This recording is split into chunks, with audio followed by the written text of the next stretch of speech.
ঘরোয়া পদ্ধতিতে restaurant style perfect Kolkata chicken biryani. আজ কোনো রেস্টুরেন্ট নয়, নিজের বাড়িতেই তৈরি করব একদম তুলতুলে অসাধারণ বিরিয়ানি। সবার প্রথমে চিকেনটাকে ম্যারিনেট করে নিতে হবে। এখানে ধনে গুঁড়ো, জিরে গুঁড়ো, লঙ্কা গুঁড়ো, টক দই আর আমাদের স্পেশাল বিরিয়ানি মশলা দিয়ে চিকেনটাকে ভালো করে অন্তত 1 ঘন্টা রেখে দিতে হবে। বিরিয়ানির মেন উপকরণগুলো কিন্তু একদম রেডি। একদম ঝুরঝুরে করে কাটা পেঁয়াজ, ভেজানো বাসমতি চাল আর কলকাতা বিরিয়ানির আসল রাজা বড় বড় সাইজের আলু। তো কড়াইতে তেল গরম করে পেঁয়াজগুলো ছেড়ে দিলাম বেরেস্তার জন্য। একদম গোল্ডেন ব্রাউন করে ভাজতে হবে কিন্তু, যেন ক্রিস্পি হয়।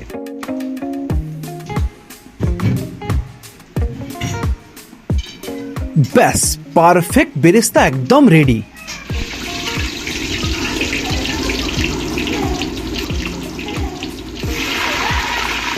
এবার ওই তেলেই সামান্য নুন আর হলুদ দিয়ে বিরিয়ানির বড় বড় আলুগুলোকে লাল লাল করে ভেজে নিতে হবে। আলু ভাজা কমপ্লিট, এবার তুলে নিচ্ছি, দিয়ে দেবো চিকেন।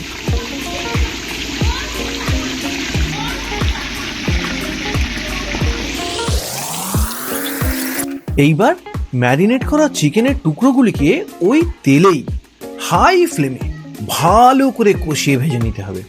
বিরিয়ানির চিকেনটা তেলের উপর একটু ফ্রাই করে নিলে এর টেস্ট কিন্তু দ্বিগুণ হয়ে যায়।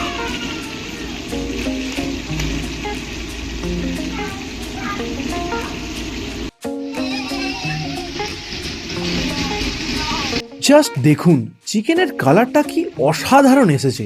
ফ্রাই করা পুরো কমপ্লিট। এইবার বাকি মশলা আর ম্যারিনেশনের গ্রেভিটা কড়াইতে দিয়ে বিরিয়ানির মেন কষানো মশলাটা তৈরি করে নেব। তেল ছাড়া পর্যন্ত কিন্তু এটাকে ভালো করে কষাতে হবে। আমি এতে একটু খাসির চর্বিও অ্যাড করেছি, যাতে টেস্টটা আরো এনহ্যান্স হয়। এটাই তো বিরিয়ানির প্রাণ। আর এই সময় আমি গোলাপ, কেওড়া, মিষ্টি আতরও মিশিয়ে নেবো এতে। তো যেমনটা দেখতে পাচ্ছ, মশলা থেকে এখন তেল ছেড়ে দিয়েছে।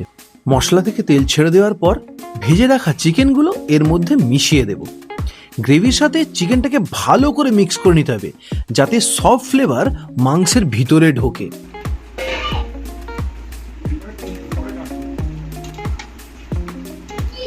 আর নামানোর ঠিক আগে এই গ্রেভিতে উপর থেকে একটু গাওয়া ঘি মিশিয়ে ভালো করে নেড়েচেড়ে কড়াইটা নামিয়ে নিলাম। এইবার আসল ম্যাজিক, বিরিয়ানির হাঁড়িতে প্রথমে নিচে একটু ঘি ব্রাশ করে নিলাম, আর তারপর কষানো চিকেনের পিস আর ভাজা আলুগুলো সুন্দর করে নিচে সাজিয়ে দিচ্ছি।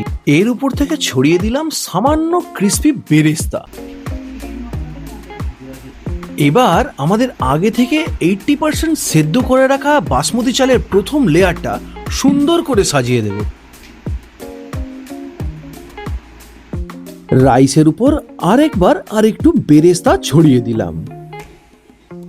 এবার বাকি রাইসটা দিয়ে উপরের ফাইনাল লেয়ারটা একদম সমান করে সাজিয়ে নিচ্ছি। লাস্ট ফিনিশিং, উপর থেকে ছড়ালাম বাকি বেরেস্তা, খাঁটি গাওয়া ঘি আর জাফরান বা কেশরে ভেজানো দুধ। সেন্টের জন্য অল্প একটু গোলাপ, কেওড়া, মিষ্টি আতরও এই দুধেতেই মেশানো। এবার হাঁড়ির মুখটা আটার ডো দিয়ে একদম এয়ার টাইট করে সিল করে দেব, আর এটাকে হালকা আঁচে 45 মিনিটের জন্য দমে বসিয়ে দেব। প্রায় 45 মিনিট পার হয়ে গেছে। এবার এটাকে দম থেকে নামিয়ে সিলটা কেটে ঢাকনা খোলার পালা। আহা, কি সুন্দর সুগন্ধ বেরোচ্ছে, আপনাদের বলে বোঝাতে পারবো না। রাইসের কালার আর টেক্সচারটা দেখুন, একটা চালও কিন্তু ভেঙে যায়নি, একদম ঝরঝরে রেস্টুরেন্ট স্টাইল। আর এইবার হাঁড়ির এক পাশ থেকে আলতো করে কেটে এবার গরম গরম বিরিয়ানি প্লেটে সার্ভ করার পালা।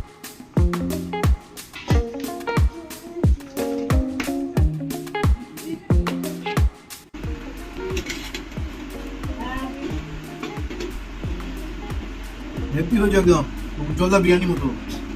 হ্যাঁ হেভি খেতে হয়েছে উজ্জ্বলদা বিরিয়ানি। ডিবাপি হ্যাঁ ডিবাপির মতো বিরিয়ানি, হেভি বিরিয়ানি। না আমাকে বেশি দিন ফাটাফাটি, ঠিক আছে। হেভি রান্না করছে একদম। আরে খুব সুন্দর বিরিয়ানি হয়েছে, এত সুন্দর বিরিয়ানি যে আমি আবার ঠ্যাংটা খেয়ে দেখাও। সো ফ্রেন্ডস, রেসিপিটা যদি ভালো লাগে তো অবশ্যই বাড়িতে ট্রাই করো, আর ভিডিওটা ভালো লাগলে লাইক, শেয়ার আর চ্যানেলটাকে সাবস্ক্রাইব অবশ্যই করো। কমেন্টে অবশ্যই জানিও কেমন লাগলো ভিডিওটা। চলো দেখা হচ্ছে পরের ভিডিওতে। Good bye, good night.